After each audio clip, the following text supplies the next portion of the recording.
Dear students, इस video में हम जो क्लास 10th की चैप्टर नंबर 1 की एक्सरसाइज है उसके जो पहले 3 एमसीक्यू है उसको डिस्कस करने वाले हैं।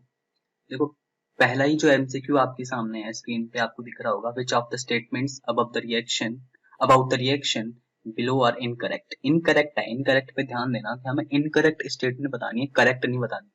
ठीक है, तो कभी कभी इस क्वेश्चन में इनकरेक्ट में से इनको हटा देते हैं, बच्चे भूल जाते हैं पढ़ना और करेक्ट के अकॉर्डिंग आंसर दे देते हैं, तो that can be a mistake.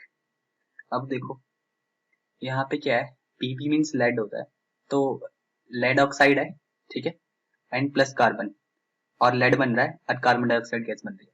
देखो अगर हम इसको ध्यान से देखें तो कार्बन का ऑक्सीडेशन हो रहा है, तो carbon is getting oxidised, carbon is getting oxidized, तो सी तो ठीक है, सी तो बिल्कुल ठीक है। तो सी के जो भी आंसर जहां जहां भी सी है वो तो गलत ही होगा। ठीक है, सेकेंड आंसर गलत होगा क्योंकि उसमें भी सी मेंशन है, ए एंड सी, और साथ में ही थर्ड आंसर भी रॉन्ग ही होगा क्योंकि ए बी सी सी उसमें भी मेंशन है। तो यहीं से हमें समझ में आ गया ऑल तो हो ही नहीं सकता। क्यों? क्योंकि जब सी ही गलत है तो ऑल आंसर कैसे आ सकता है? तो आंसर पहला ही होगा 1, ए एंड बी। अब इसमें देख लेते हैं इसको कैसे ये सही हुआ। ए कंडीशन देखो क्या है, lead is getting reduced, lead is getting reduced, हम इनकरेक्ट देख रहे हैं। लेड कहाँ रिड्यूस हो रहा है? लेड ऑक्साइड रिड्यूस हो रहा है ना, लेड ऑक्साइड है ना, लेड पीबीओ, लेड ऑक्साइड ही तो लेड बन रहा है, लेड ऑक्साइड से ही तो ऑक्सीजन लूज हो रही है, तो रिड्यूस क्या हो रहा है? Lead oxide. ठीक है, तो लेड नहीं हो रहा है। एक तो ये इनकरेक्ट है, इनकरेक्ट ही तो ढूंढनी हमें इसमें, एक तो ये इनकरेक्ट है। सी सॉरी, एक तो ये हो गया ए। अब B, carbon dioxide is getting oxidised, B statement कहती है।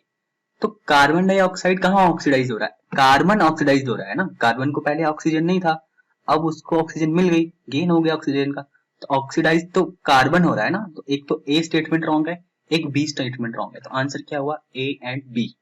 ठीक है ना, तो इसके आंसर को देख लो, आंसर क्या हुआ? A and B. ये दो स्टेटमेंट क्या है? इनकरेक्ट है, क्योंकि सी तो करेक्ट है ना, carbon is getting oxidised, carbon ही तो ऑक्सीडाइज्ड हो रहा है। और D, lead oxide is getting reduced, yes, lead oxide ही तो रिड्यूस हो रहा है, पीबीओ ही तो ऑक्सीजन को लूज कर रहा है और पीबी रह जा रहा है बाद में। अगर सेकंड एमसीक्यू की तरफ चलें तो सेकंड एमसीक्यू में आपको देखो, आपके सामने रिएक्शन है Fe2O3 2Al arrow Al2O3 and Fe2Fe। यहाँ पे आपको बताना है कि विच of the option is correct for the reaction. देखो क्या ये कॉम्बिनेशन रिएक्शन है? कॉम्बिनेशन में तो दो रिएक्टेंट सिंगल प्रोडक्ट बनाता है, यहाँ पे तो दो प्रोडक्ट है, तो कॉम्बिनेशन तो हो ही नहीं सकता।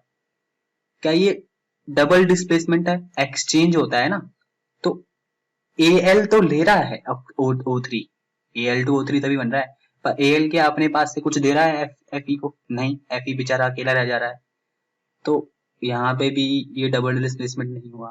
ठीक है, क्या डिकम्पोजिशन रिएक्शन है? डिकम्पोजिशन में तो सिंगल रिएक्टेंट दो या दो से ज्यादा प्रोडक्ट में डिकम्पोज हो जाते हैं, तो ये डिकम्पोजिशन रिएक्शन में नहीं हुई। ऑप्शन क्या बच जाता है? Displacement reaction. तो क्या डिस्प्लेसमेंट रिएक्शन है? हाँ है। Al जो है Fe से ज्यादा रिएक्टिव है, तो Al क्या कर रहा है? Fe को Fe2O3 में से डिस्प्लेस करके खुद अटैच हो जा रहा है और Al2O3 बना दे रहा है। ठीक है, तो इसका आंसर क्या हो गया?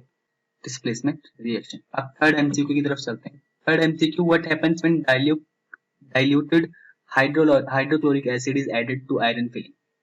देखो सिंपल सी बात है, रिएक्शन हो रही है एसिड एंड मेटल की, आयरन इज मेटल ना, तो जब भी देखो यहाँ पे ध्यान रखो, जब भी क्या होगा, हाइड्रोक्लोरिक एसिड मींस कोई भी एसिड जो है आयरन के साथ मींस मेटल के साथ रिएक्शन करेगी, आयरन मेटल एंड एसिड का जब भी रिएक्शन होगा तो हाइड्रोजन गैस तो रिलीज होगी, तो जिस किसी में भी हाइड्रोजन गैस है तो दैट कैन बी आंसर। ठीक है, तो आंसर क्या होगा यहाँ पे? Hydrogen gas and iron chloride are produced.